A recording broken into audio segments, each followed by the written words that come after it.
everyone. My name is Dr. Nasir Salau from One Health and Development Initiative and the farmers community, as you all know it. I sincerely want to thank everyone for making the time to join us today. I think we're actually going to start just to, ensure that we are respectful of everyone's time and try to record this session. So anyone from the group who is not able to join us, we can sort of give them a recorded session and they would, they would listen to it. So yes, thank you. Thank you for joining us today. It's another session of farmers education at OHDI. There we try to get veterinarians to try to come talk to farmers on on very critical topics. And today we have Dr. Mudashiru Adedeji here with us to talk about common poultry diseases. And as I'm going to hand over to him in a bit, but just so it's not, it's not sort of like just to give the farmers to some time to talk. If you have questions as Dr. Mudashiru is putting us through today's session, you can either put it in the Q&A box. Okay. So we can start. Doc, you can just start, please. Over. Good evening, everyone. It is a pleasure and a privilege to be here to do this with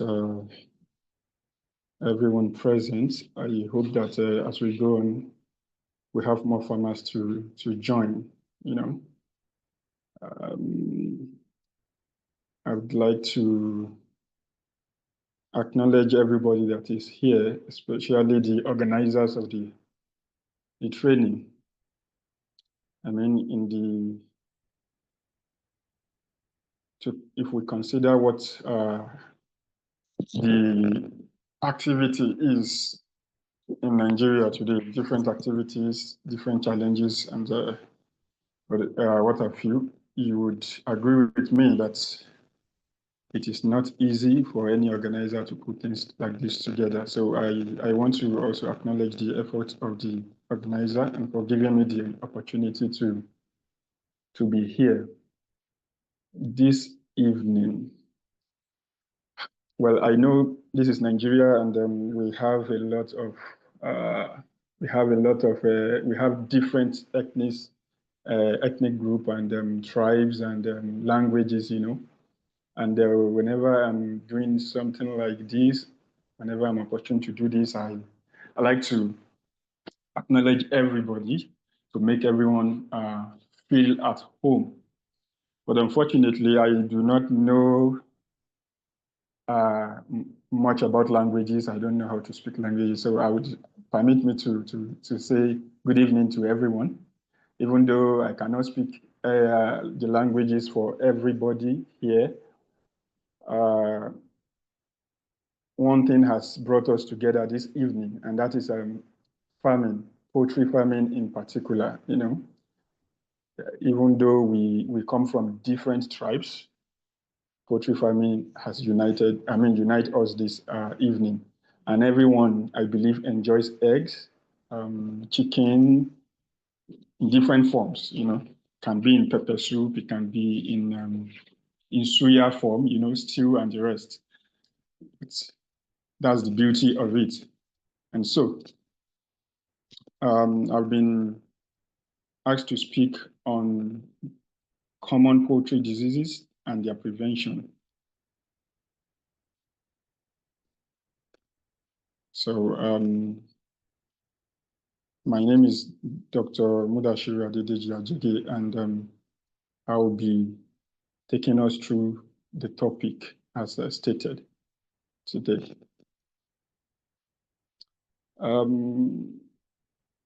This topic is not totally strange as far as I'm concerned. I believe everybody would, one way or the other, have a thought, especially when you're in the poultry industry, to think what could be the common problems I may be facing in this industry or in my farm, as the case may be. And so I believe this should excite us whenever we have the opportunity to get something about it. So at the end of this training, I hope that we all understand those common poultry diseases, especially in Nigeria, would be able to learn how to recognize the signs early enough for us to take charge and control or probably treat.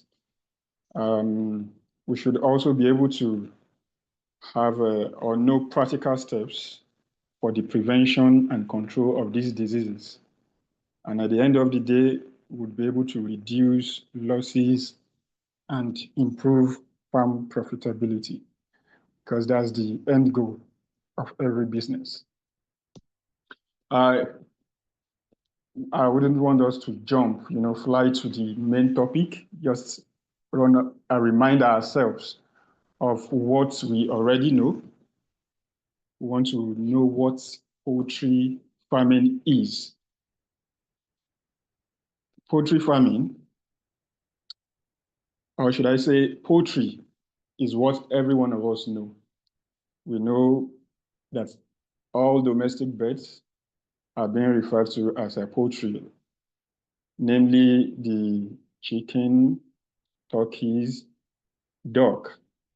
What have you? All those birds are poultry. And farming simply refers to cultivation, or raising. So in this case, poultry farming is when we raise all form of domestic birds for the purpose of getting egg or meat. It could be for a commercial purpose. It could also be for just personal consumption. So basically, that is farming, what poultry farming is all about, and the importance of poultry farming. Why do we go into it? I mean, why do we attach so much importance to it? So much so that we are having different trainings, different seminars for in poultry to know more about poultry farming. Why do we attach so much importance to it? Because one, it is a major source of food. Like I said earlier on, egg, meat, and the food is special, it is a major source of protein. Okay? And so another importance that you would accord to this type of farming is income or employment opportunity. It generates income, it generates employment for people, and it has been accustomed to some people such that in their daily activity, or not daily activity per se, whenever they are celebrating, is it Christmas, is it Salah, is it wedding ceremonies, name it, chicken is already part of the delicacy, and people who are in the food industry know a lot of things that they use egg for. So you see that these are things that are important to us, that also if we take so seriously, we must know about poultry farming, so that we'll be able to enjoy those things that are important to us. If we want to come back home to agriculture at large, poultry waste, especially the feces, they are being used as fertilizers. They are being processed nowadays. They are turning. I mean, it used to be that they drop them on the farmland. Now, I think we have people who process them, refine them the more to make them more useful. So these are some of the importance that poultry farming has. Another thing I would like us to look at is the systems of poultry farming. The system is just how they are being raised. Like I said earlier, I said some people would raise it for personal consumption. These are the ones that are done at the backyard, the traditional way of raising these birds.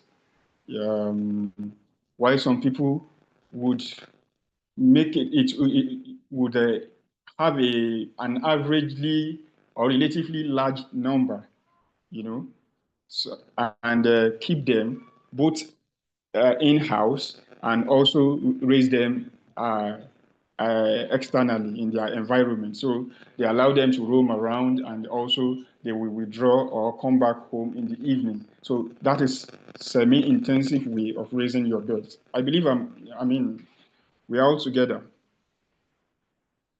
Yes, we are, sir. We can hear you. Okay, so in another way is the intensive system, which is the most lucrative. That is for the commercial purpose of raising these birds. So the system you choose will determine your purpose, so to say.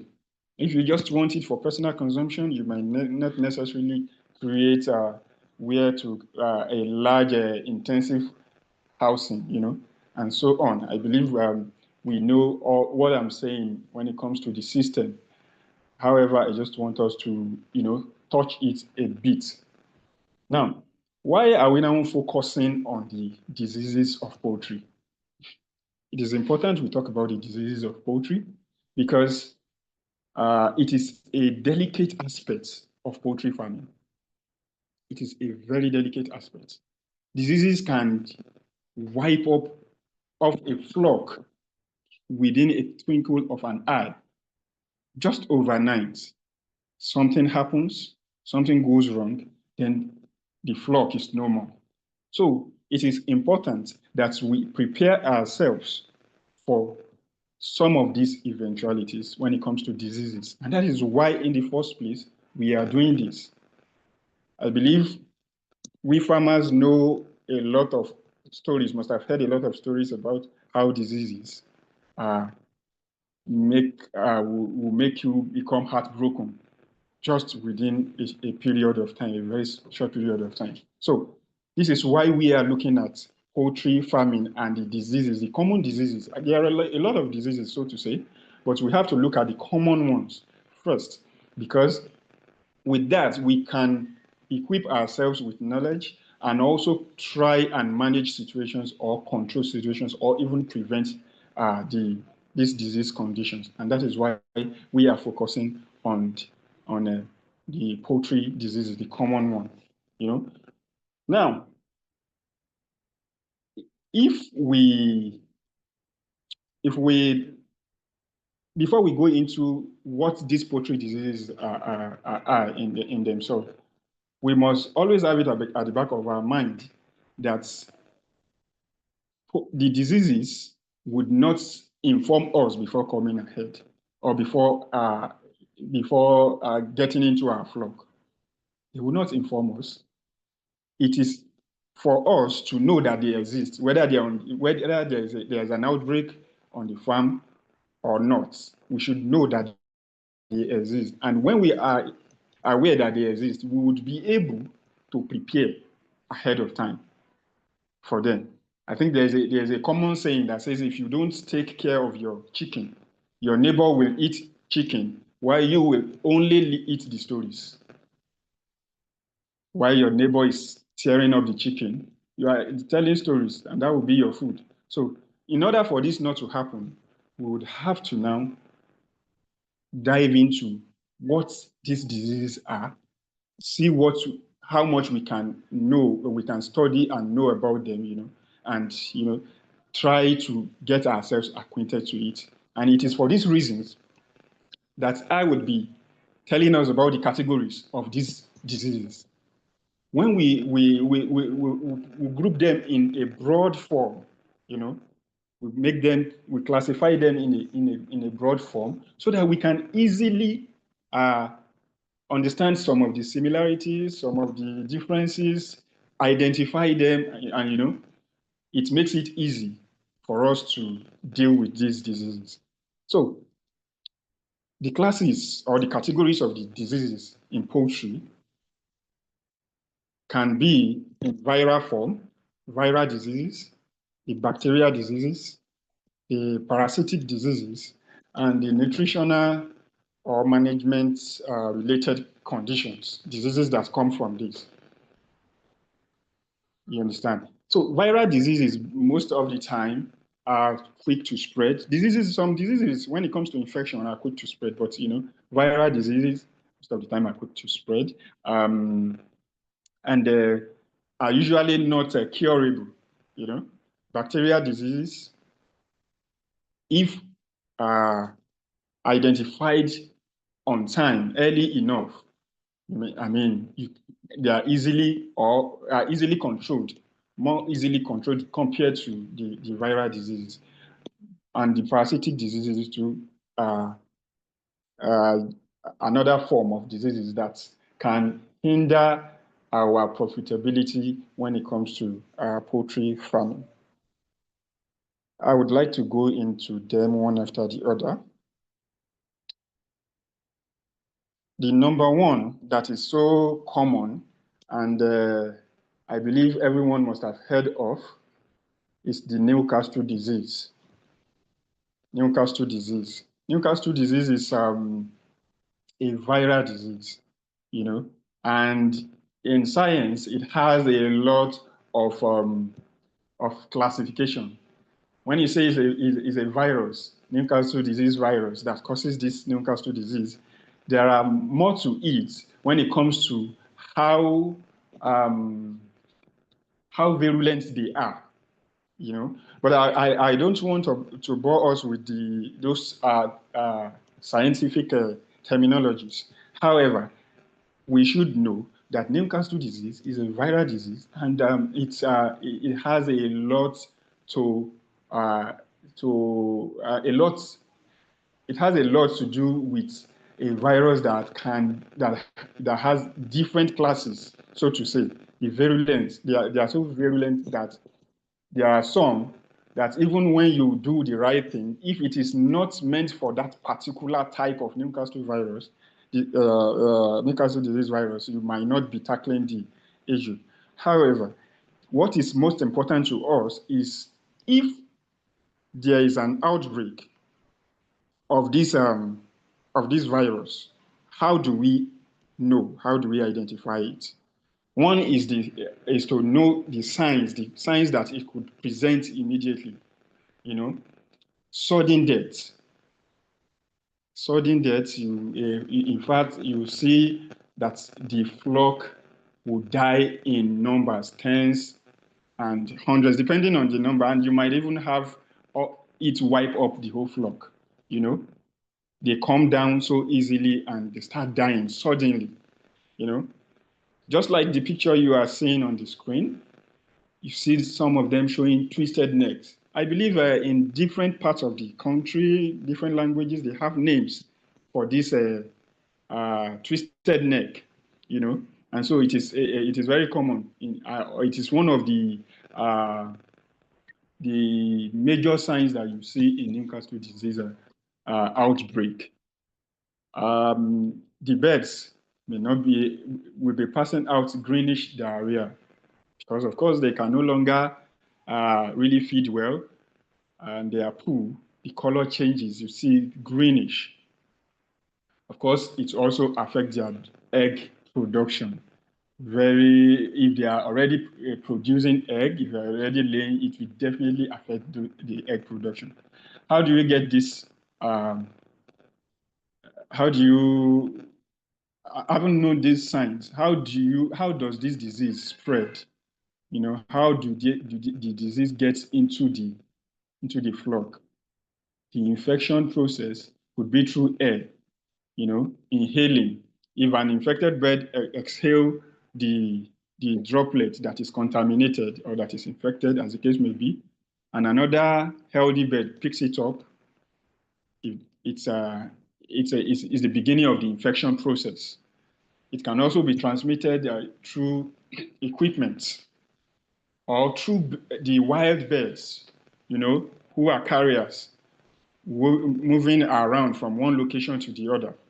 Another important one is, where you have a farm settlement. Where you have farm settlements, you have people sharing farm equipment, moving from one pen house to the other without taking care of themselves, using personal protective wares that could protect them from transferring something from one pen to the other, from one farm to the other. So these are things that could bring about the infection on the farm. How do you prevent it? Number one way of prevention is biosecurity. You have to, what is biosecurity in its real sense? Biosecurity is literally everything you have to do to ensure that you do not infect your birds with diseases, or you do not allow diseases to get into your flock, into your farm. Everything that you do, put together, everything that you do is biosecurity. It includes you restricting visitors. You don't just, nobody comes from nowhere and starts coming into your farm anyhow. Wearing those protective wears, like I said, sanitizing your farm, disinfecting the pen houses. Another way to prevent this is vaccination, strict vaccination. There are different vaccines. Like I said, the virus, Newcastle disease virus, has different strains, different strains, and those strains are more virulent than the other. So there are vaccines too, the oil vaccines, the live vaccines, and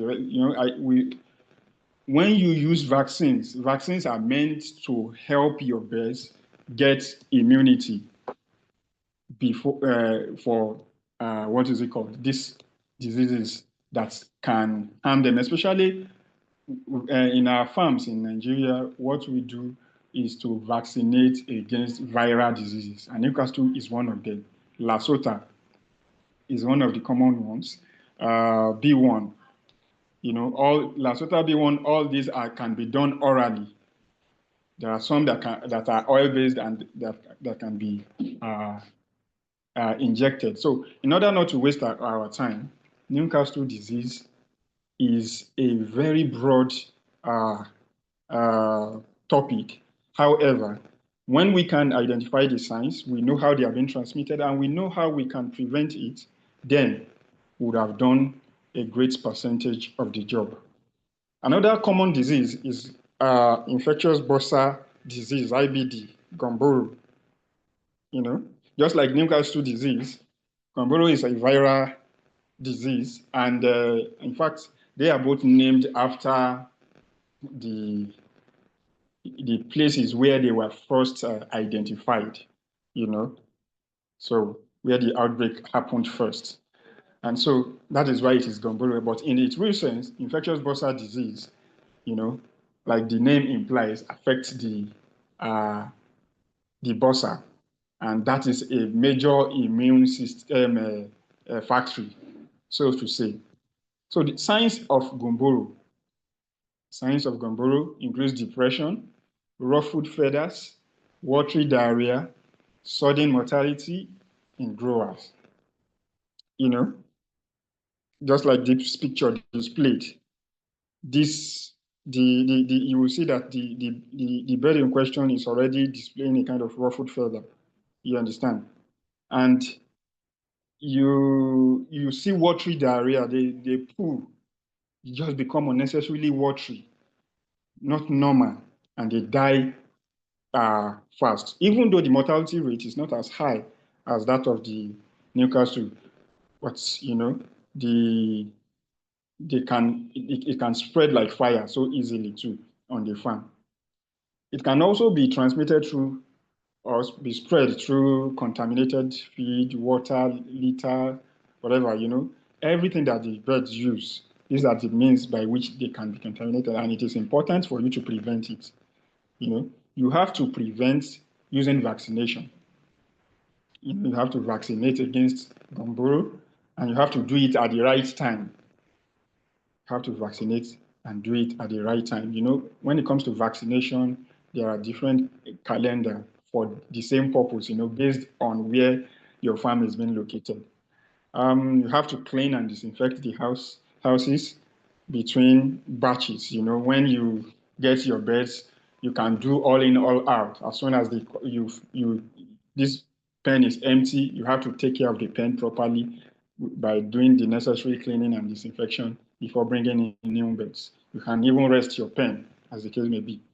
Proper disposal of those dead birds. You can bury them, or you burn them off. Do proper disposal. Don't just throw them anywhere.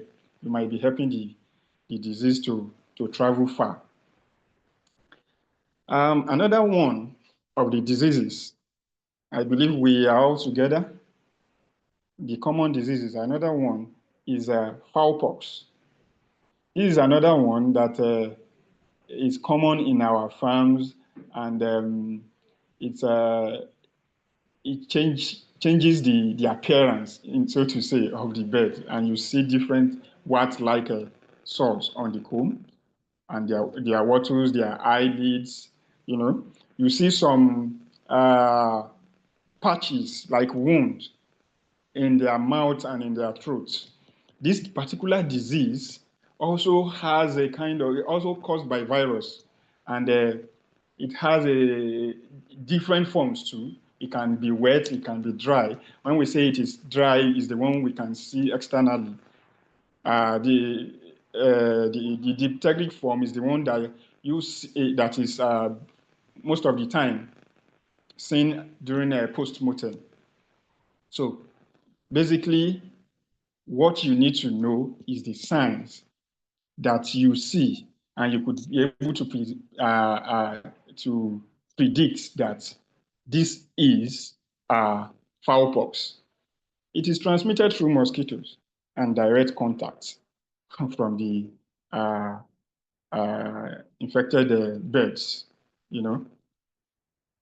Some people too put different type of birds together. It could also aid it. Putting turkey with the other chickens in the pen, all this.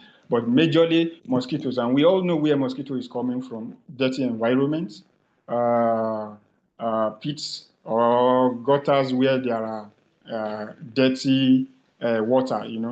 So if we must prevent this, we can also, just like other viral diseases, you can vaccinate your birds against it.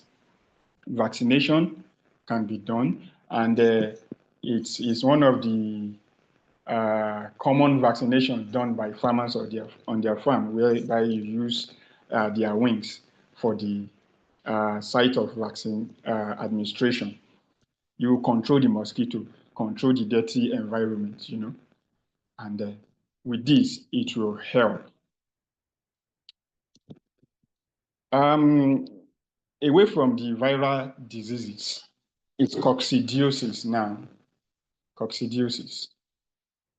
Just to digress a bit, you would realize that I am not talking about drugs majorly. I am not talking about drugs. I am not mentioning drugs, because what we want you to identify at this point, or get yourself acquainted with at this point, is the signs and the way it can be prevented or controlled. It is always advisable that you make sure that you reach out to your vets, your veterinary doctor, or your animal scientist, as the case may be, for the purpose of treating your animals generally, especially in poultry. When you have the guidance of a professional, you would use your drugs adequately, you would use it effectively. In some farms that I am privileged to consult for, in those days, I used to see that some of them would administer drugs based on their instincts. And in that case, they incur more loss they eat into their profits. And so when the time comes for us to talk about drugs, we'll be talking about it. However, let us get ourselves acquainted with the signs, preventions, and the way they are being transmitted so that we know what it is first. When we know these signs, when we know the disease and we know the signs, we'll be able to reach out to the right people so that the necessary management can be done. However, with prevention, you will be able to play your part. So coccidiosis, when you see bloody or watery diarrhea, some brownish form of feces, extremely brown, some of the epithelial lining already being pulled on the ground, when you see this, you are suspecting coccidiosis. It is a parasitic infection. Science says that it is a protozoa, and the organism in it that causes it, which cannot be seen with the naked eye, but in the lab, is Emeria. There are different species to this. So, but basically, when you see bloody feces, the deal is done already. The infection is on. So, what are the risk factors? What are the things that makes this possible? It's wet litter. It is very common in the deep litter system. Wet litter is a major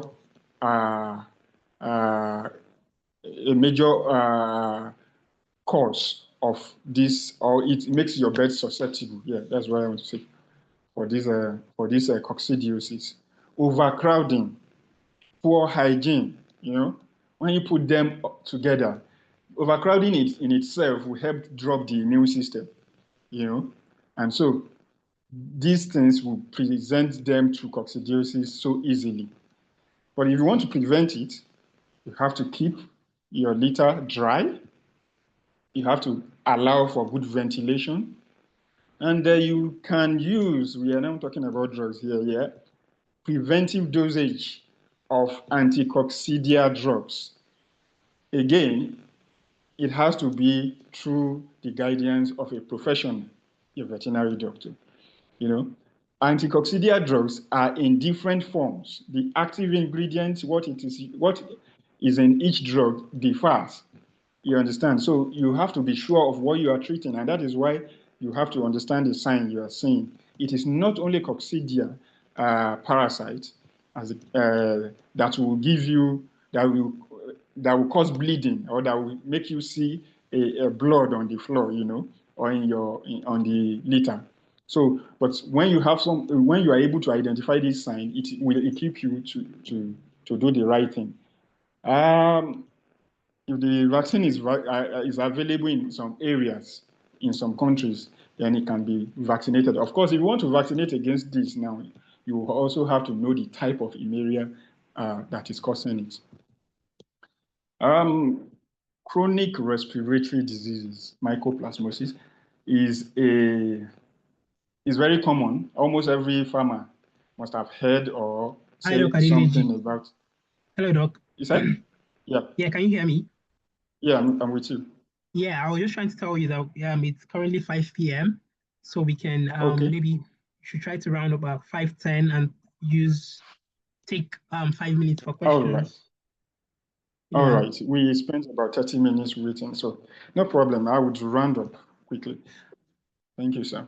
So like I said, CRD is very common, and virtually all farmers treat CRD day in, day out. It is a bacterial infection, and what you see most of the time is sneezing, swollen eye, the growth is stagnant or is slow, so to say, and production is being affected. It reduces production. It can be transmitted through airborne or through droplets, and contaminated equipment. With you can also get it from, they can get it from the parent stock. So basically, how do you prevent this? your day-old chicks should be gotten from a reputable farm or a reputable hatchery. And then you have to ensure that you reduce overcrowding.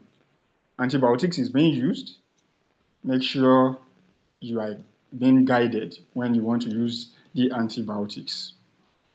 So there are a lot of antibiotics out there prepared for CRD. Salmonellosis is another bacterial disease in poultry. And of course, there are two forms. For the common one in the younger birds, which is pullorum disease, and the fowl typhoid in the older birds. You see whitish diarrhea in the chicks. The vent is being stained with this whitish diarrhea. They are weak. High mortality is also experienced. There's a sort. Of course, there will be sudden death too. And how is it transmitted? It's through contaminated feed, water, and can be gotten from the hatchery. So to prevent this, you also have to get your stock from a very good hatchery source. Make sure that your hygiene is optimum, and use probiotics periodically. With antibiotics, because it is a bacterial infection, antibiotics is highly recommended. However, it has to be from the stables of your professional. Now, parasitic disease is one of the common diseases too. There are different types of parasites. We have mentioned one, which is coccidiosis. It is a protozoa. We have other parasites, the helminths is one of them. And those parasites, you will see them, just like in this picture, worms everywhere, And although the parasite in itself can be those ones that are internal and those ones that are external. The external ones are the ectoparasites, where you talk about the mites, the fleas, the lice, and they are being dealt with in our day-to-day activity on our farms. So we have to do routine deworming to prevent them. If you are on a free range, you have to rotate where you do the space at a particular period of time. So most of the time, the antiparasitic agents that are being used can deworm and also work against the ectoparasite at the same time. Just to say, talk about a few nutritional stroke managemental or nutritional stroke management related the conditions. That's why we want to talk about cannibalism. Cannibalism, is when those birds start to infringe on each other by pecking. You see them, they start pecking their feathers, they start pecking their vents, they start pecking where they see that there's a wound, injuries, pecking the skin, probably due to the parasites and what have you. These are signs you will see basically, and it causes death in the flock. What causes cannibalism? Basically, it is overcrowding in some cases. Like I said, parasites, if you have lice, they will peck each other.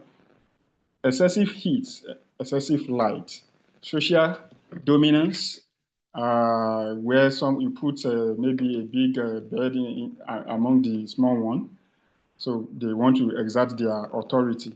Then nutritional deficiency, if the bird does not have enough trace elements, certain important trace elements, the methionine, the certain proteins, they start exhibiting all these form of pecking. However, I think I wanted to if you must prevent cannibalism, you would do the opposite of all the causes. You have to ensure that you space your beds enough, no overcrowding, ensure that you treat parasitic infection, no excessive heat or light, provide the necessary nutrition.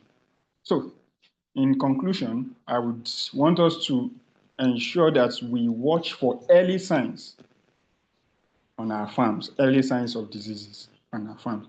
We stick to our vaccination record and vaccination and keep the record.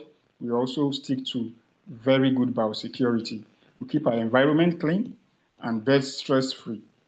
Always consult with your veterinary doctor or your animal scientist before, dealing with drugs majorly on the farm. To this end, I would like to say that from Sokoto to Enugu from Ibadan to Maiduguri, it came as an inspiration. Poultry farming can feed our nation if we work smart. Healthy chickens mean healthy pockets. So let's do our best to make sure we prevent diseases outbreak. Some diseases are also meant to be reported, but some of these common diseases, except for Newcastle disease and majorly, I think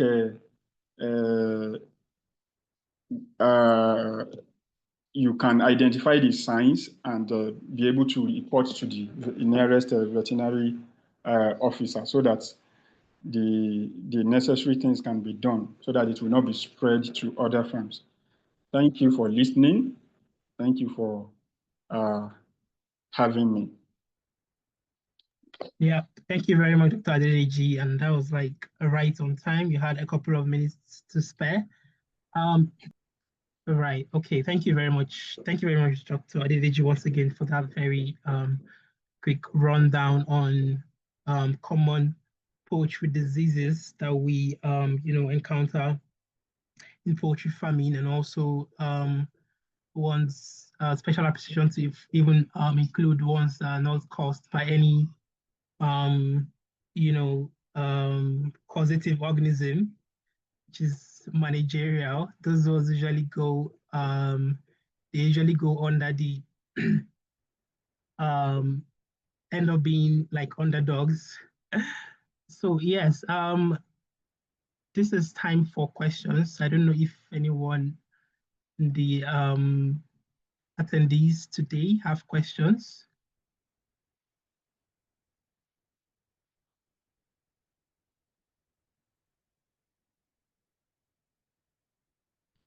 I think you should be able to, if you do have questions, you should be able to unmute and speak, or you can put it in the Q&A box so our facilitator for today can take it.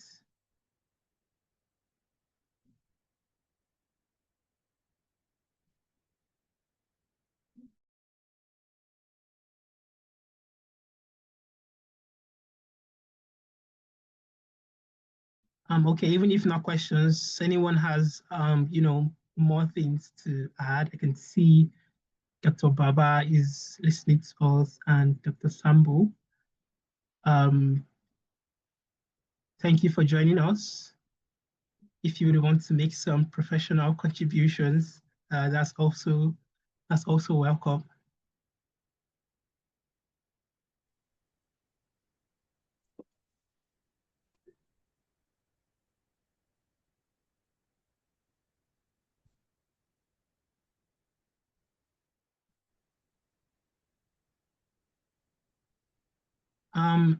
Mr. Shoaibu Samela, are you speaking? If you are, I can hear you. Yes, sir. Good evening, sir, and all other participants. Yeah, good evening. Good evening, sir. Yes, thank you. This is a very wonderful presentation. We want to say a big thank you to you particularly and the presenter and all other people that make it happen. I am listening to you from here, from Gombe State. So we appreciate it. Right. Honestly, yes, please this go on. presentation is very educative. We have come to know so many things that we don't know, honestly, and I will be very, very happy to be having this kind of interaction from time to time. Thank you so very much, sir. My name is Shaibu. Thank you. Yeah, thank you, Mr. Shaibu from Gombe. You can also please share the link to the group to other colleagues and farmers around you. So, the next time we're having something like this, they could also join and also, gain from it too. Thank you very much for the positive feedback. Yes, really appreciate you. It's my pleasure. Thank you very much. Yes, thank you. I think that would be it. Okay, Dr. Baba. Hello, Dr. Salahuddin. Good evening, hello, everyone. Dr. Baba. Good evening, participants, and good evening, the presenter. Can you hear me? Yes, we can hear you, sir. Please carry on. Yes. Just want to appreciate the presenter and the participants. We really have a vision of some few things that probably we have been using in practice, and I hope the farmers listen to the presenter great. And I hope that they will really try to report cases as it happens for their own safety also, and then also for the benefit of the farm. Because sometimes early reporting is key in controlling poultry diseases, and the presenter has done a great job in explaining that to the farmers. Thank you so much, and we look forward for other sessions. Thank you. Over. Yeah, that's thank you very much, Dr. Baba. I really appreciate that. The importance of keeping very good records on your farms cannot be overstated. Dr. Baba, maybe I would speak with you and we can arrange a session for you to take the farmers through on that. We'll talk about that later. So thank you very much, everyone. We really appreciate you for making time, and special appreciation to Dr. Adedeji once again for taking the time and taking time out of his very very busy schedule to give back to the farmers community. We really appreciate you. Thank you very much. So see you in the absence of any further questions or feedback. I would be moving to close this webinar today. Thank you, everyone. See you on the next session. Thank you very much. Thank you, Doctor. Yeah. Thank you, colleagues and farmers. Thank you for having me. Yeah.